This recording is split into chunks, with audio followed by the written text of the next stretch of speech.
నమస్తే. తెలంగాణ రాష్ట్ర వ్యాప్తంగా హైడ్రా అలజడిని మనం చూస్తూ ఉన్నాం.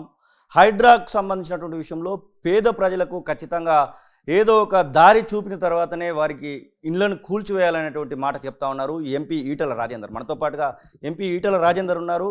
చాలా వరకు ఎవరికైతే నోటీసులు వచ్చాయో ఆ నోటీసులు వచ్చినటువంటి వారి దగ్గరికి వెళ్ళి మరి ఆ భరోసా ఇచ్చేటువంటి ప్రయత్నం కూడా చేస్తూ ఉన్నారు. ఒకవైపు హైడ్రా తన యొక్క దూకును కొనసాగిస్తూ ఉంటే ఖచ్చితంగా కొన్ని రకాలైనటువంటి ఆలోచన చేయాలనేటువంటి సలహాలు కూడా ఇస్తూ ఉన్నారు. సార్, ప్రధానంగా మీరు ఎందుకు హైడ్రా విషయంలో కొంతమేరకు తగ్గాల్సినటువంటి పరిస్థితిని చెప్తా ఉన్నారు? ఎవరు తగ్గాలి? హైడ్రా తగ్గడం కాదు, దానికి చట్టబద్ధత ఉందో చెప్పాలి. ఫస్ట్ దానికి కర్తవ్యం ఏందో కూడా ప్రజాక్షతలు చెప్పాలి. గుండాల్లాగా తాత జాగీర్లాగా శనివారం ఆదివారం పోయి కూల్చేసే అధికారం వాళ్ళకి లేదు. ఇవాళ 40 ఏళ్ళ క్రితం 50 ఏళ్ళ క్రితం ఏ ప్రభుత్వాలు అయితే వాళ్ళకి పట్టాలు ఇచ్చి కాలనీలు బస్తీలు కట్టించిండ్రో, 40 ఏళ్ళ వాళ్ళకు 50 ఏళ్ళ వాళ్ళకు నోటీసులు ఇచ్చే అధికారానికి ఎవడిచ్చిండండి? ఎవడిచ్చింది మీకు చెప్పండి? వాళ్ళకి అన్ని పర్మిషన్లు ఉన్నాయి, వాళ్ళకు నల్లా ఉంది, వాళ్ళకు కరెంట్ కనెక్షన్ ఉంది, వాళ్ళకు పన్నులు కడతారు, వాళ్ళకు బాగా తన్నుండగా నువ్వు ఎట్లా కూలగొడతావు చెప్పండి? పేరుకేమో పేదవాళ్ళ జోలికి పోం, మేము పాత కాలనీలో జోలికి పోమంటున్నావు. మరి ఎందుకు ఇస్తున్నావు నోటీసులు? ఏ ఉద్దేశంతో ఇస్తున్నావు? అంటే భయపెట్టిస్తావా? ఏం చేయదలుచుకున్నావు నువ్వు? ప్రజలు భయపెట్టించే అధికారం నీకు ఎవడిచ్చింది చెప్పండి? నెంబర్ 2 ఏంటంటే, ఇలా ఉన్న వాళ్ళకు కూలగొడుతున్నావు అని ఫోజు పెడుతున్నావు నువ్వు. ఇలా కొత్తగా ఆయన చెప్పుకున్నాడు శ్రీకృష్ణ అవతారంలో ఉన్నాడు. ఇప్పుడు ఆయన శ్రీకృష్ణ అవతారంలో ఉన్నావా అర్జున అవతారంలో మాకు తెలియదు, కానీ వాళ్ళకు ఎవరైతే కట్టుకున్నారో ఆ కట్టుకోవడానికి పర్మిషన్ ఉన్నాయా లేవా? పర్మిషన్ లేకపోతే నీ బఫర్ జోన్లో ఉన్నాయి, నీ ఎఫ్టీల్లో ఉన్నాయి, పర్మిషన్లు ఏమంటే కూలగొట్టేసి. కానీ పర్మిషన్లు అన్నీ ఉండి కూడా వాళ్ళు కట్టుకున్నారు అనుకోండి, వాళ్ళు విచారణ చేయి, నోటీస్. అయ్యా నీకు వచ్చి ఆనాడు కలెక్టర్ ఇచ్చింది తప్పు, ఆనాడు ప్రభుత్వం ఇచ్చింది తప్పు, ఆనాడు జిహెచ్ఎంసీ ఇచ్చింది తప్పు అని చెప్పు. చెప్పడమే కాకుండా ఆనాడు పర్మిషన్ ఇచ్చినటువంటి వ్యవస్థలు ఏవైతున్నాయో ఆ వ్యవస్థలకు కంటిన్యూషన్ నువ్వు ఉన్నావు కాబట్టి దానికి తప్పైందని ఒప్పుకొని వాళ్ళకి ఇంత కంపెన్సేషన్ ఇచ్చి నువ్వు కూలగొట్టుకో. తప్పేముందండి? ఇల్లీగల్ ఉంటే మేము హైడ్రాకు వ్యతిరేకము, ఇంకో సంస్థకు వ్యతిరేకమైన డ్రామాకు వ్యతిరేకం కాదు.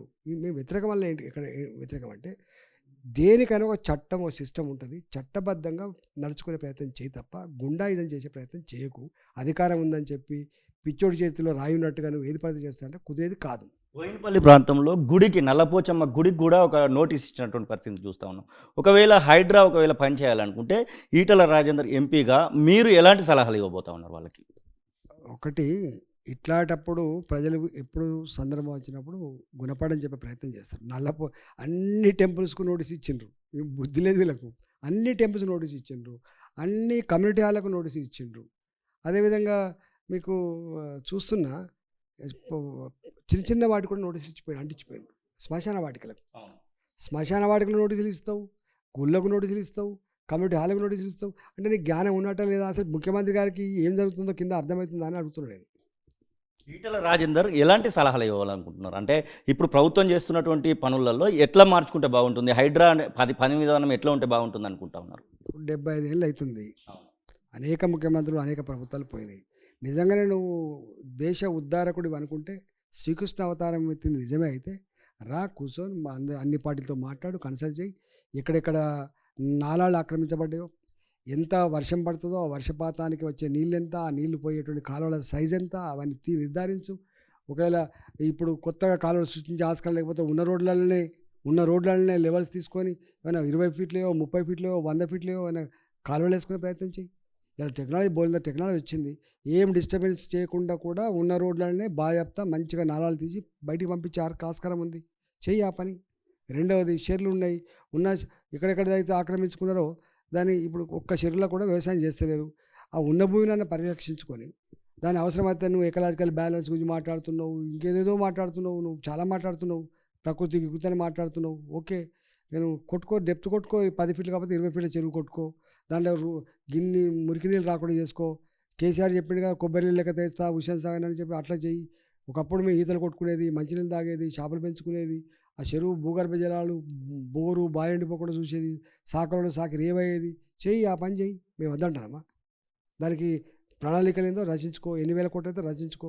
మూసి ప్రక్షాళన అన్నావు, 15,000 మందో 20,000 మందో ఏదో ఇండ్లు ఉన్నాయి మూసి నదిలో అంటున్నావు, మూసి నదిలో ఉన్నాయి అంటున్నావు. వాళ్ళకు 20,000 మందికో 30,000 మందికో ఫస్ట్ ఇండ్లు అయితే ఇవ్వు. వాళ్ళకు రిహాబిలిటేషన్ చేసిన తర్వాత నువ్వు పని మొదలు పెట్టుకో. తప్పేముందండి?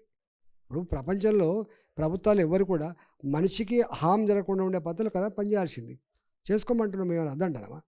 మీ పార్లమెంట్ నియోజకవర్గంలో హంసన్పేట రేపో మాపో అక్కడికి హైడ్రా వెళ్ళబోతుందనేటువంటి వార్తలు వస్తున్నాయి. 1100 ఇండ్లకు ఇప్పటికే మీరు అక్కడికి సందర్శించి ఉన్నారు. ఆ ప్రాంతంలోని వాసులు చాలా భయాందోళనకు గురవుతా ఉన్నారు. ఒకవేళ హైడ్రా అక్కడికి వెళ్తే ఒక ఎంపీగా మీరు అక్కడ పరిపాలన కొనసాగిస్తున్నటువంటి వారిలో మీరు కూడా ఉన్నారు కాబట్టి ఎట్లాంటి చర్యలకు అధికారుల పైన పూనుకోబోతూ ఉన్నారు? గంత చిల్లర పని చేస్తుంది గవర్నమెంట్ అనేది అనుకోను. అంత ఇట్లాంటి అంటే మూర్ఖ పని చేస్తుంది అనుకోను. ప్రజలు వాళ్ళు రాణిస్తారా? వాళ్ళు నీ భరతం పడతారు అనుకుంటున్నావు. గుర్తుపెట్టుకోవాల్సింది ఎప్పుడు కూడా బంగ్లాదేశ్ చూసి నేర్చుకో, ప్రజలు తిరగబడితే ఏమైద్దో. శ్రీలంక చూసి నేర్చుకో, ప్రజలు తిరగబడితే ఏమవుతారో. కలకత్తాలో నిన్నమొన్న అమ్మాయి చనిపోయి డాక్టర్ చచ్చిపోతే ఏమవుతుందో తెలుసుకో. పిచ్చి పిచ్చి వేషాలు మంచిది కాదు, అహంకారం మంచిది కాదు. ఒకవేళ చట్టబద్ధత లేకుండా ఇట్లనే కొనసాగితే ఎట్లా ఉండబోతుంది అనుకుంటున్నారు? కోర్టును ఆశ్రయిస్తాం, కోర్టుకు పోతాం, బాగా చెప్తా. కోర్టు నుంచి వెళ్ళి వెసులుబాటు తెచ్చుకుంటాం. మాకు చట్టం మీద నమ్మకం ఉంది, కోర్టుల మీద నమ్మకం ఉంది, న్యాయమూర్తుల మీద నమ్మకం ఉంది. తప్పకుండా పోతాం మేము. బీజేపీ పార్టీలో 2 మాటలు వినబడతా ఉన్నాయి కదా, దాని విషయంలో ఏమంటారు? కొంతమంది ఏమో మేమే వాదిస్తామనేటువంటి మాట చెప్తా ఉన్నారు, మీరు పేదల పక్షాన పోట్లాడతా అని చెప్పేసి మీరు మాట్లాడుతూ ఉన్నారు.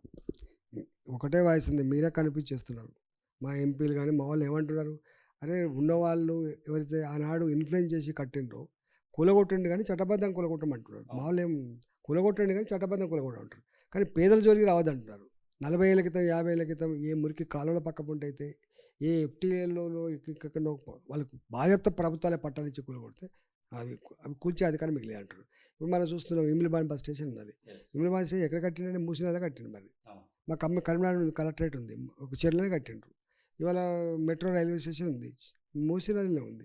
అంటే నువ్వు గవర్నమెంట్ చేయొచ్చు తప్పు, కానీ ప్రజల కోసం గవర్నమెంట్ ఇచ్చింది కాబట్టి ప్రజల కోసమే గవర్నమెంట్ మెట్రో కట్టింది, గవర్నమెంటే ప్రజల కోసం ఇమ్లిబాన్ బస్ స్టేషన్ కట్టింది, ప్రజల కోసమే కలెక్టరేట్ కరీంనగర్ కట్టింది. కాబట్టి ప్రజల కోసమే ఇవాళ కాలనీలు ఇచ్చింది. కాబట్టి ఇవాళ ఉన్నాయి, వాటిని ఎట్లా సంరక్షించుకొని ఎట్లా ముందుకు పోవాలని చూసుకోవాలి. కానీ ఇచ్చిన దాన్ని కూలగొడతా అంటావా అండి?